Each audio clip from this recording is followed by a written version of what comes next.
ومن أحسن قولا ممن دعا إلى الله وعمل صالحا وقال إنني من المسلمين. الحمد لله نحمده ونستعينه ونستغفره ونعوذ بالله من شرور أنفسنا ومن سيئات أعمالنا، من يهده الله فلا مضل له ومن يضلل فلا هادي له، وأشهد أن لا إله إلا الله وحده لا شريك له، وأشهد أن محمدا عبده ورسوله. أما بعد، فإن خير الحديث كتاب الله، وخير الهدي هدي محمد صلى الله عليه وسلم، وشر الأمور محدثاتها، وكل محدثة بدعة، وكل بدعة ضلالة، وكل ضلالة في النار. فأعوذ بالله السميع العليم من الشيطان الرجيم. بسم الله الرحمن الرحيم. فاصدع بما تؤمر وأعرض عن المشركين إنا كفيناك المستهزئين الذين يجعلون مع الله إلها آخر فسوف يعلمون. ولقد نعلم أنك يضيق صدرك بما يقولون فسبح بحمد ربك وكن من الساجدين واعبد ربك حتى يأتيك اليقين. محترم سامعین کرام، بزرگان دین اور نوجوانان ملت اسلامیہ، رسول اکرم صلی اللہ علیہ وسلم کے عہد مبارک سے لے کر کے آج تک یہ تاریخ کوئی نئی تاریخ نہیں ہے کہ اسلام کا ٹھٹھا اڑایا گیا ہو، اسلام کے اوپر آوازیں کسی گئی ہوں اور ہمارے پیارے حبیب جناب محمد الرسول اللہ صلی اللہ علیہ وسلم کو مختلف انداز سے اذیتیں دی گئی ہوں۔ ابو جہل کی تاریخ آپ پڑھ لیں، ابو لہب کی داستان کا مطالعہ کر لیں،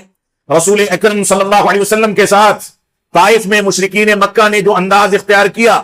اس کا مطالعہ کر لیں۔ آپ کو لہو لہان کیا گیا، یہودیوں نے، منافقوں نے مسلمانوں سے یہاں تک کہہ ڈالا کہ اپنے نبی کے خچر اور سواری کو ہمارے پاس سے لے کر کے نہ گزرا کرو کیونکہ ہم کو اس کی بدبو سے تکلیف محسوس ہوتی ہے۔ رسول اکرم صلی اللہ علیہ وسلم کو اذیت پہنچانے، آپ کی توہین کرنے، آپ کی ناقدری کرنے، آپ کا مذاق اڑانے، آپ پر آوازیں کسنے اور نہ جانے کون کون سے اسالیب اختیار کرنے کا یہ پہلا موقع نہیں ہے جب ساری دنیا میں واویلا کھڑا ہے۔ اسی ہندوستان کی سرزمین پر جہاں ہمارے علماء نے وطن عزیز کی آزادی کے لیے اپنے جان و مال کو قربان کیا، اسی وطن عزیز میں ہمارے علماء نے اسی مٹی میں اپنے خون سے اس مٹی کو سینچ کر کے وطن کی بنیادوں کو مضبوط کیا، اسی وطن عزیز میں آج ہم کو یہ دن دیکھنے پڑتے ہیں۔ لیکن ایسی صورت میں ہماری اسلامی ذمہ داریاں، شرعی ذمہ داریاں کیا ہیں؟ رب کائنات نے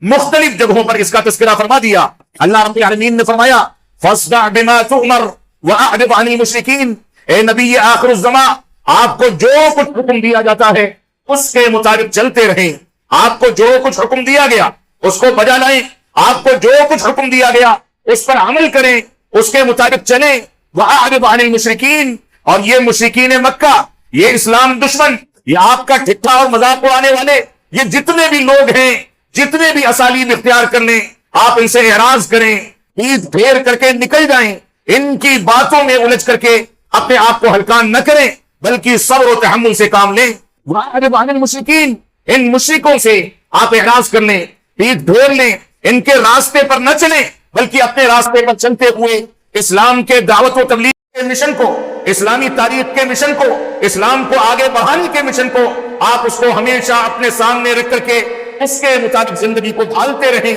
یہ آپ کی ذمہ داری ہے۔ اللہ رب العالمین نے ذمہ داری لے لی، فرمایا انا کفیناک المستہزئین، یہ مذاق اڑانے والے، یہ ٹھٹھا کرنے والے، یہ آپ پر آوازیں کسنے والے، یہ اسلام کا مذاق بنانے والے، یہ ایسے ہی دنیا میں آئے ہیں، یہ رذیل قسم کے لوگ ہیں، آپ ان کے معاملے کو ہمارے حوالے کر دیں۔ اللہ رب العالمین نے فرمایا انا کفیناک المستہزئین، ہم مذاق اڑانے والوں کی طرف سے آپ کے دفاع کرنے کے لیے ہم چلنا کرتے ہیں۔ رب کائنات جانتا ہے، اسلامی تاریخ اس بات پر گواہ ہے کہ جب بھی ہمارے نبی آخر الزماں کا مذاق اڑایا گیا تو مذاق اڑانے والے، چاہے ڈینمارک کے اندر کارٹون بنانے والے ہوں، فرانس کے اندر حکومتی سطح پر اس انداز کی بات کرنے والے ہوں، ہندوستان کی تاریخ میں یہاں پر مختلف ادوار میں یہ واقعات پیش آتے رہے ہوں، کوئی شخص دیوانہ ہو کر کے، بے عقل و بے غیرت ہو کر کے پاگل ہو کر کے اس دنیا سے رخصت ہو گیا. کسی کی صورتحال یہ تھی کہ لوگوں کے سامنے بیٹھ کر کے استنجا اور قضاء حاجت کرتا تھا اور اس کو علم نہیں ہوتا تھا کہ وہ کیا خطا کرتا ہے. نہ بیوی کو پہچان پاتا تھا, نہ بچوں کی شناسائی تھی, نہ خاندان میں تعارف تھا. رب کائنات نے اپنے نبی کے لیے جو ذمہ داری اٹھائی ہے, رب کائنات اس وعدے کو ہمیشہ پورا کرتا ہے. تو اللہ رب العالمین نے فرمایا اِنَّا كَفَيْنَاكَ الْمُسْتَهْزِئِينَ, ان مذاق اڑانے والوں کے خلاف کارروائی کرنے کے لیے, ان کو عذاب میں مبتلا کرنے کے لیے ہم تنہا کافی ہیں. آپ کو اس میں پریشان ہونے کی ضرورت نہیں ہے. اللہ رب العالمین نے فرمایا وَلَقَدْ نَعْلَمُ أَنَّكَ يَضِيقُ صَدْرُكَ بِمَا يَقُولُونَ, ہم اچھی طریقے سے جانتے ہیں کہ آپ اپنے دل میں تنگی محسوس کرتے ہیں, تکلیف محسوس کرتے ہیں. ہم اچھے طریقے سے جانتے ہیں کہ مسلمان ان چیزوں, ان وتیروں اور اس انداز کی حرکتوں کی وجہ سے بے چین ہو جاتا ہے, پریشان ہو جاتا ہے. رب کائنات نے اس کے بارے میں بھی 1400 سال پہلے اس عظیم صورت اور ان آیتوں کے اندر ہماری رہنمائی کر دی کہ وَلَقَدْ نَعْلَمُ أَنَّكَ يَضِيقُ صَدْرُكَ بِمَا يَقُولُونَ, ہم جانتے ہیں کہ یہ لوگ جو کچھ کہتے ہیں آپ کو کبھی دیوانہ کہتے ہیں, کبھی پاگل کہتے ہیں, کبھی مجنوں کہتے ہیں, کبھی یہ کہتے ہیں کہ اس نے اپنی طرف سے قرآن مجید کو گڑھ لیا ہے, کبھی کچھ کہتے ہیں, کبھی آپ کے راستے میں کانٹے بچھاتے ہیں, کبھی آپ کے راستے میں آپ کو روکتے ہیں, کبھی کچھ سوال کرتے ہیں, کبھی آپ کے خلاف سازشیں کرتے ہیں. لیکن اس کے باوجود آپ اپنے دل کو تنگ نہ کریں, چھوٹا نہ کریں. اللہ رب العالمین نے فرما دیا لَقَدْ نَعْلَمُ أَنَّكَ يَضِيقُ صَدْرُكَ بِمَا يَقُولُونَ, ہم جانتے ہیں کہ یہ لوگ جو کچھ حرکتیں کرتے ہیں, جو کچھ بولتے ہیں, مذاق اڑاتے ہیں, ان چیزوں سے ہم جانتے ہیں کہ آپ کا دل تنگ ہوتا ہے. لیکن ایسی صورت میں رسول اکرم صلی اللہ علیہ وسلم کو اللہ رب العالمین نے یہ حکم دیا, وہی حکم آج کے مسلمانوں کے لیے ہے. اللہ رب العالمین نے فرمایا کہ ان کو ٹھٹھا اڑانے دیں, مذاق اڑانے دیں, تکلیفیں پہنچانے دیں, پتھر بازی کرنے دیں. طائف کی سرزمین پر لہو لہان کیا گیا, اس پر بھی صبر کریں. اللہ رب العالمین نے فرمایا ان چیزوں پر صبر کر کے آپ کی ذمہ داری یہ ہے کہ فسبح بحمد ربک وکن من الساجدین, اللہ رب العالمین کی تسبیح بیان کریں, اللہ رب العالمین کی تعریف کریں, اللہ رب العالمین کی حمد و ثنا بیان کریں, اور وکن من الساجدین, اور ایسی مشکلات میں اپنے سجدوں کو طویل کر دیں, رب کائنات سے قربت کو بڑھا لیں, اللہ رب العالمین کو اپنے سجدوں میں یاد کریں, اللہ رب العالمین سے مدد مانگیں, اسی سے دعائیں کریں, اسی کو مشکل کشا اور حالت روا سمجھیں. رب کائنات کی جانب اگر رجوع کر لیا گیا, اللہ رب العالمین کو راضی کر لیا گیا, تو ایسی صورت میں مسلمانوں کے لیے رب کائنات کافی ہے. اسی وجہ سے رب کائنات نے فرمایا اِنَّا كَفَيْنَاكَ الْمُسْتَهْزِئِينَ, ہم ان مذاق اڑانے والوں کے لیے تنہا کافی ہے. ان کو کیسے پلٹا دینا ہے, کیسے عذاب نازل کرنا ہے, کیسے ذلت و رسوا کرنا ہے, اللہ رب العالمین جانتا ہے. اور رب کائنات نے فرمایا اللہ رب العالمین نے فرمایا ان الذین یؤذون اللہ ورسولہ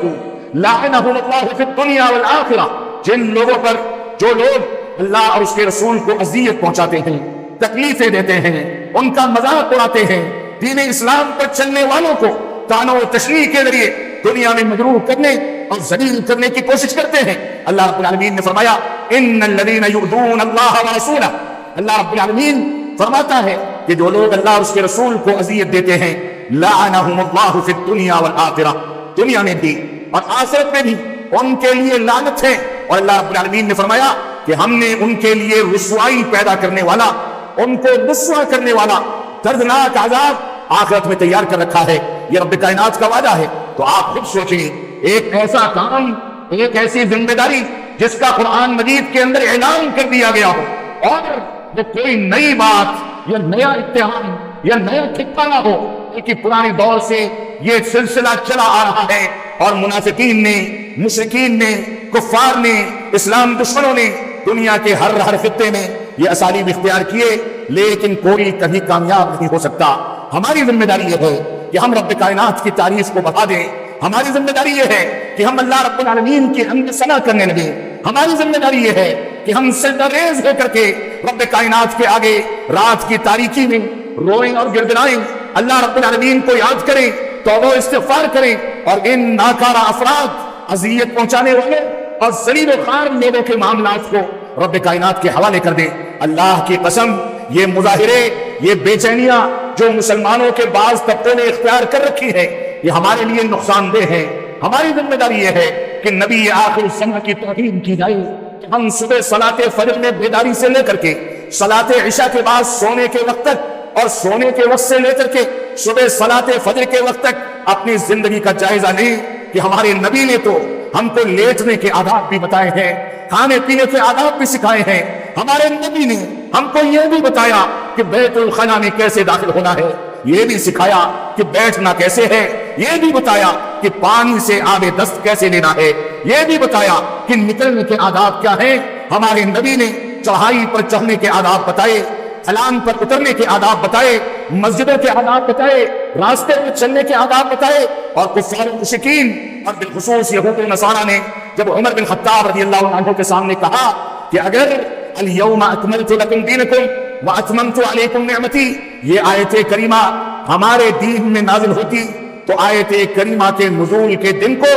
ہم عید کا دن بنا لیتے۔ تو عمر بن خطاب رضی اللہ عنہ نے فرمایا تھا کہ مجھ کو یاد ہے کہ نبی آخر الزمان اپنی مبارک اونٹنی پر کس انداز سے سوار تھے، مجھ کو یاد ہے کہ صحابہ کرام کس انداز سے بیٹھ کر کے آپ کے خطبہ حجۃ الوداع کو سماعت کر رہے تھے۔ میں جانتا ہوں کہ آپ کی مبارک اونٹنی کیسے جگالی کر رہی تھی، میں یہ بھی جانتا ہوں کہ نیچے کون سے صحابی رسول کی ذمہ داری تھی جن کے اوپر اونٹ کی جگالی کا جھاگ بھی گرتا تھا، لیکن اللہ کے نبی صلی اللہ علیہ وسلم جو کچھ فرماتے تھے وہ صحابہ کرام ایسے سنا کرتے تھے کہ گویا ان لوگوں کے سروں پر پرندے چھوڑ دیے گئے،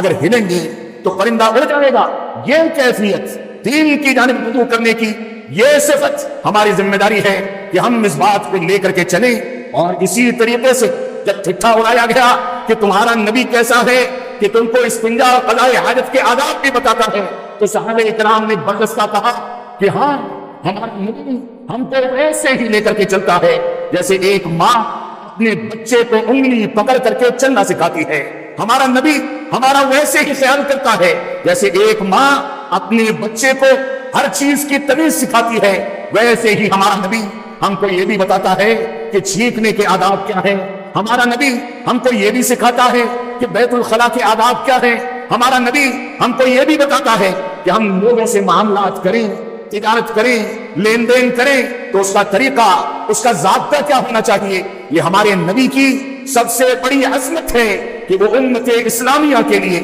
اسی طریقے سے حریص ہے جیسے خود نبی آخر الزمان نے فرمایا میری اور تمہاری مثال ایک چراغ کے مانند ہے، اس چراغ پر جلتے ہوئے پتنگے آ کر کے گرتے ہیں، اپنی جانیں ہلاک کر دیتے ہیں، ویسے ہی تم دنیا کے پیچھے دنیا کی رنگینیوں میں دوڑ دوڑ کر کے دین اسلام سے دوری اختیار کرتے ہو، اور میں ہوں کہ تمہاری کمر پکڑ پکڑ کر کے تم کو کھینچ رہا ہوں کہ اس چمکیلی چیزوں کی جانب، اس چمک دمک کی جانب، دین سے دوری کا راستہ اختیار کرنے والی چیزوں کی جانب تم نہ بھاگو کہ دین پر استقامت اختیار کرو۔ اور اس نبی آخر الزمان سے زیادہ پاکیزہ کون سی شخصیت ہو سکتی ہے جس نبی آخر الزمان نے تین مہینے تک اس کے گھر میں چولہا نہیں جلا۔ تین مہینے تک اما عائشہ فرماتی ہیں کہ ہمارے گھر میں ایک بار چاند دیکھتے تھے، دوبارہ چاند دیکھتے تھے، تیسری بار چاند دیکھتے تھے، ہمارے گھر میں چولہا نہیں جلتا تھا۔ صحابہ کرام نے پوچھا گزارا کیسے ہوتا تھا،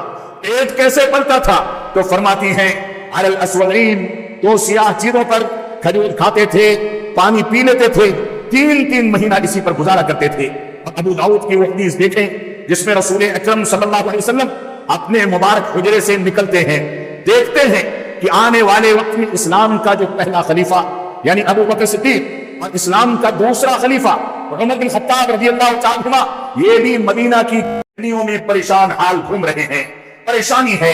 ماتھے پر شکن ہے، بڑی کرسی کے عالم میں زندگی گزار رہے ہیں۔ آپ نے فرمایا کہ اے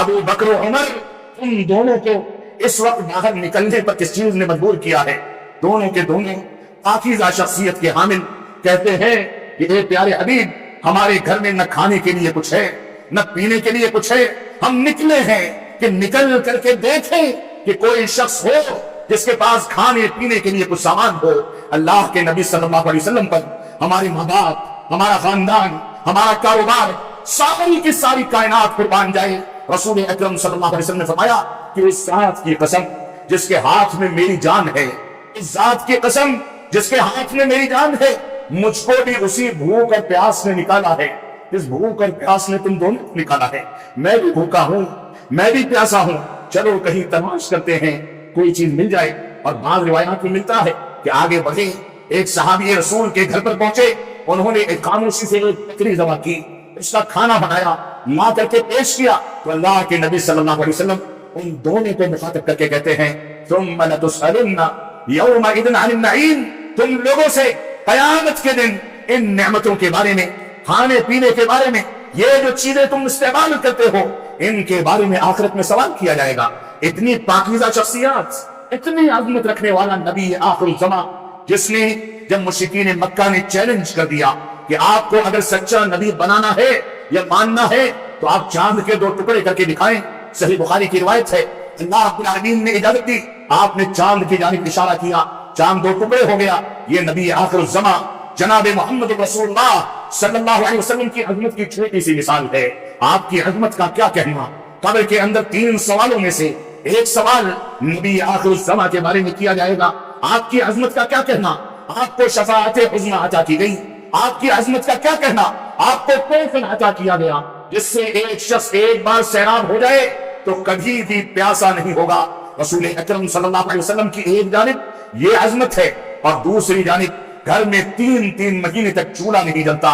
حلال و حرام کی تمیز کا یہ احساس کہ کبھی حرام کا لقمہ منہ میں نہ جانے پائے، اللہ کے نبی صلی اللہ علیہ وسلم کی یہ کیفیت ہے کہ صحیح بخاری کی روایت کے مطابق اما عائشہ صدیقہ رضی اللہ تعالیٰ فرماتی ہے کہ جب رسول اکرم صلی اللہ علیہ وسلم مرض موت میں مبتلا ہوئے تو ہمارے گھر کی طاقوں میں سے بعض طاقوں میں تھوڑا بہت جو وغیرہ پڑا ہوتا تھا، لیکن ان ایام میں اتنا جو نہیں تھا کہ آپ کو کھانا تیار کر کے آسودگی کی حد تک آپ کے سامنے پیش کیا جا سکے۔ کہتی ہیں کہ ہم نے رسول اکرم صلی اللہ علیہ وسلم کی ایک زرہ لی، پڑوس میں ایک یہودی رہتا تھا، اس یہودی کے پاس اس زرہ کو گروی رکھ کر کے 2 سا جو یعنی 5 ساڑھے 5 کلو جو حاصل کر کے کھانا تیار کر کے نبی آخر الزمان کے سامنے پیش کیا گیا۔ یہ کیفیت، یہ احساس ذمہ داری، یہ مفلسی کی زندگی، یہ سادگی، دنیا کی کوئی شخصیت ایسی نہیں ہو سکتی جو پیش کرے، لیکن اس نبی کی سیرت کی ترجمانی کرنے کے لیے رب کائنات نے ہمارا انتخاب فرمایا ہے۔ اگر ہم نمازیں چھوڑیں، ہم فضول کے نعرے لگائیں، قرآن مجید کی تلاوت سے دوری اختیار کر لیں، حلال و حرام کی تمیز نہ کریں، بیڑی سگریٹ اور تمباکو کا استعمال کریں، غلط انداز کے وسیلے کو اختیار کریں، بچوں کے ساتھ ناانصافی کریں، حرام خوری کریں، غلط انداز کا وسیلہ اختیار کریں، شادی بیاہ میں فضول خرچیاں کریں، تو کیسے ہم اس نبی کے ترجمان ہو سکتے ہیں جس نبی نے ساری زندگی تیبند لگے کپڑے پہن لیے، بھوک اور پیاس کو برداشت کر لیا، لیکن امت اسلامیہ پر ذرہ برابر آنچ آ جائے وہ شخص کو گوارا نہیں تھا۔ تو اللہ رب العالمین نے فرمایا فَسَبِّحْ بِحَمْدِ رَبِّكَ وَكُن مِّنَ السَّاجِدِينَ۔ اے اللہ کے نبی صلی اللہ علیہ وسلم، ان لوگوں کے اتہامات، ٹھٹھا اڑانے، مذاق اڑانے، آوازیں کسنے کی بنیاد پر آپ اپنے دل کو تنگ نہ کریں، بلکہ رب کائنات کی جانب رجوع کریں، اس کی پاکیزگی بیان کریں، اس کی حمد و ثنا کریں اور سجدہ ریز ہو جائیں۔ سجدے میں رب کائنات سے سب سے زیادہ قربت بندے کو اختیار ہوتی ہے، لہذا سجدے میں اللہ رب العالمین کو یاد کیا جائے، اور فرمایا وَاعْبُدْ رَبَّكَ حَتَّى يَأْتِيَكَ الْيَقِينُ۔ آپ اپنی وفات کے وقت تک رب کائنات کو یاد کرتے رہیں۔ زندگی کا کوئی بھی مرحلہ، کوئی بھی لمحہ کسی بھی انداز سے کوتاہی اور سستی اور کاہلی کا شکار نہ ہونے پائے، یہ آپ کی ذمہ داری ہے۔ وہ نبی آخر الزمان جس کو رب کائنات نے اتنی عظمت عطا فرمائی کہ اس کی پیدائش کے لیے دنیا کا مقدس ترین، محفوظ ترین اور دنیا کے وسط میں قائم ایک شہر مکہ مکرمہ کا انتخاب فرمایا۔ اس نبی آخر الزمان کی حرمت کو ثابت کرنے کے لیے مکہ مکرمہ کو حرام قرار دیا گیا، حرمت والا شہر بنایا گیا۔ اس نبی آخر الزمان کی عظمت یہ تھی کہ اس کے اوپر سب سے پہلی وحی نازل ہوتی ہے تو اس کو پڑھنے کا، رب کائنات کو پہچاننے کا، توحید کے تقاضوں کی تکمیل کرنے کا حکم دیا جاتا ہے۔ اس نبی آخر الزمان کے تقدس کو دیکھیں، اس کی عظمت کو دیکھیں۔ دنیا کے پاکیزہ ترین خاندان قریش کے خاندان کا انتخاب کیا گیا کہ اس میں پیدا کیا جائے۔ دنیا کے مقدس ترین خاندان کے مقدس ترین اور پاکیزہ ترین گھر کا انتخاب کر کے آمنہ اور عبداللہ کا لاہو بنایا گیا۔ دنیا کی مقدس ترین خواتین کا انتخاب کر کے دودھ پلانے کا انتظام کیا گیا۔ بچپن سے رب کائنات نے اس کی تربیت کی ذمہ داری اٹھائی بچپن میں بچوں کے کھیلتے ہوئے فرشتے آتے ہیں، اس کے سینے کو چاک کرتے ہیں، آب زمزم سے غسل دیا جاتا ہے، سونے کے برتن میں رکھا جاتا ہے، اور اس دن کو قرآن مجید کے نزول کے لیے تیار کیا جاتا ہے۔ ایسا واقعہ 2 بار پیش آیا، اور اس کے بعد سینے میں دل کو دوبارہ لگا دیا گیا۔ وہ نبی آخر الزمان جو اتنے تقدس کا عامل نبی ہے، اور جس کے عزت و آبرو کی، جس کے مقام کی، جس کے عظمت کی خود رب کائنات نے گواہی دے دی، اور اس کا مذاق اڑانے والوں کے سلسلے میں رب کائنات نے قرآن مجید میں اعلان کر دیا کہ جو مذاق اڑاتا ہے اس کے لیے ہم کافی ہیں، لہذا ہمیں اس کی سیرت کو اپنانے کا تصور اور احساس پیدا کرنا ہوگا۔ آج کے دور کا المیہ یہ ہے کہ ہم یہ تو کہتے ہیں کہ مسجد اقصی میں مظالم ہو رہے ہیں، آج کے دور کا المیہ یہ ہے کہ ہم یہودیوں پر تنقید تو کرتے ہیں کہ انہوں نے اتنے مسلمانوں کو قتل کر دیا، لیکن کسی عالم دین نے کیا خوب بات کہی ہے کہ ہم مسجد اقصی میں حاضری دے کر کے نماز پڑھنے کے خواہش مند ہیں، لیکن ہم کو اپنی محلے کی مسجد صلاۃ فجر اور 5 وقتہ نمازوں میں آباد کرنے کی توفیق نہیں ہوتی۔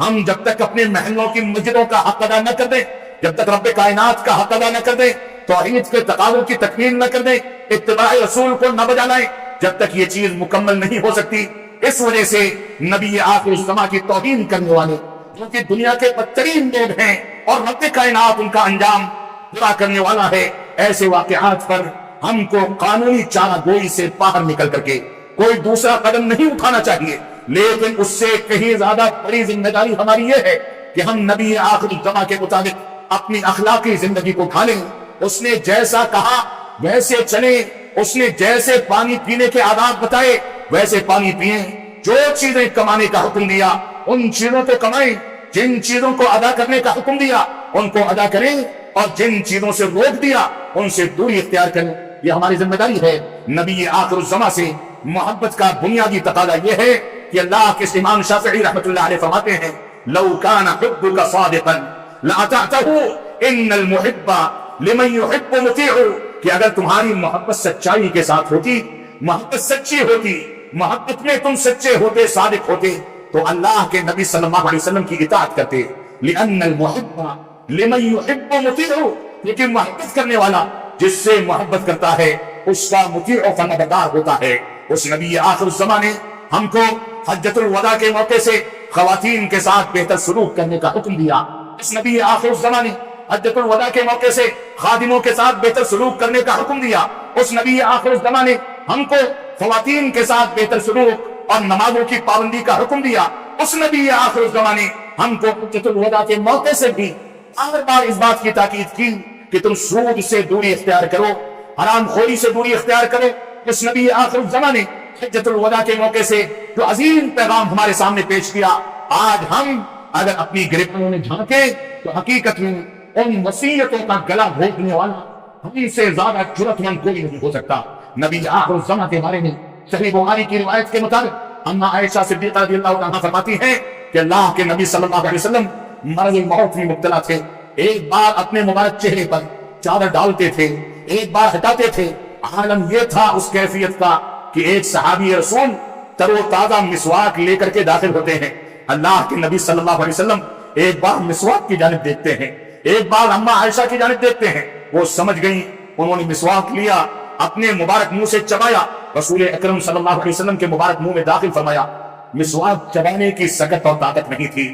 مسجد میں بذات خود نہیں جا سکتے تھے۔ کیفیت یہ تھی کہ عائشہ صدیقہ رضی اللہ عنہا کے کبھی ران پر سہارا لیتے تھے، کبھی سینے پر ٹیکا لگاتے تھے، کبھی پیٹھ پر ٹیک لگا کر کے بیٹھا کرتے تھے۔ اس کیفیت میں بھی قربان جائیں ہمارے خاندان، قربان جائیں ہمارے ماں باپ، قربان جائیں ہماری جائیداد اور سارا کا سارا سرمایہ۔ اس موقع سے بھی نبی آخر الزمان نے ایک مسلمان کو سچا مسلمان بنانے کے لیے جو وصیت فرمائی، اس میں یہی فرمایا لعنت اللہ علی الیہود والنصارى اتخذوا قبور انبیائہم مساجد۔ اللہ رب العالمین کی لعنت ہو یہود و نصارہ پر، اللہ رب العالمین کی لعنت ہو اہل کتاب پر کہ جن لوگوں نے اپنے انبیاء کی قبروں کو مسجد اور سجدہ گاہ بنا لیا۔ اے مسلمانوں، تم لوگ سن لو، میری قبر پر عید نہ بنانا، میری قبر پر بھیڑ نہ کرنا، میری قبر پر سجدہ نہ کرنا، کیونکہ سجدے کا مستحق صرف رب کائنات ہے۔ آج کے دور میں قبر پرستی کرنے والے، قبر والوں کو حاجت روا اور مشکل کشا گرداننے والے قبر کے سجدے کرنے والے، قبر میں دعائیں کرنے والے، منتیں اور سماجتیں مانگنے والے آج جتنا واویلا کھڑا کر رہے ہیں نبی آخر زماں کی توہین کے خلاف، اس سے کہیں زیادہ جرم یہ ہے کہ وہ نبی آخر زماں کی آخری وصیت کا گلا گھونٹتے ہیں، دنوں رات غیر اللہ کو اللہ رب العالمین کے ساتھ شریک ٹھہراتے ہیں۔ تو ایسی صورت میں ان کی غیرت کیوں نہیں بیدار ہوتی؟ اللہ رب العالمین ہم کو قرآن و سنت کی پیروی کرنے کی توفیق عطا فرمائے۔ اللہ رب العالمین ہم کو قرآن مجید کے مطابق اور سنت رسول صلی اللہ علیہ وسلم کے مطابق فہم سلف صالح اور صحابہ کرام کی عملی تطبیق کے تناظر میں